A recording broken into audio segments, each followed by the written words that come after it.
முந்தி ஒரு 1960 அன்னைக்கு இந்த பந்தை பற்றி சொல்ல போகிறேன். இந்த பந்தை பாருங்க, இப்போதான் நான் வச்சு விளையாடி கொண்டிருக்கேன். இந்த பந்தோட நிறம் நீல நிறம். இப்போ இது ஒரு ஃபுட்பால் பந்து மாதிரி இருக்கு. ஆனால் இது ஃபுட்பால் பந்துன்ற நிறம் இல்லை. ஃபுட்பால் பந்தோட நிறம் வந்து வெள்ளையும் கருப்பும். இதை நாங்கள் டெக்கரேட்டரில் வாங்கினாங்க. இதோட சைஸ் வந்து 3. இது நானும் தம்பியும் கோடை காலத்தில் வெளியில் விளையாடுறதுக்கு நாங்கள் போடுறாங்க. நாங்கள் இப்படி எப்படி செய்யலாம், நான் எனக்கு பிடிச்ச மாதிரியெல்லாம் செய்வேன்.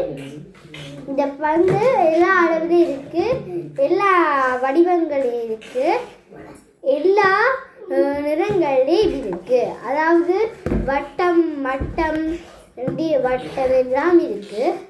சின்ன வட்டம் பெரிய வட்டம் இருக்குது. அப்புறம் என்னென்ன நிறம் எல்லாம் இருக்குது. இல்லாட்டி நாங்கள் இப்படி விளையாட்டு பந்துகள் எல்லாம் இருக்குது. அதாவது பாஸ்கெட் பால், கோல்ஃப் அப்படியான பந்துகள் எல்லாம் இருக்குது. இந்த எனக்கு ரொம்ப ரொம்ப பிடிச்ச பந்து இந்த பந்து தான். இப்போ தான் இதை வச்சு நான் விளையாடி கொண்டிருக்கிறேன்.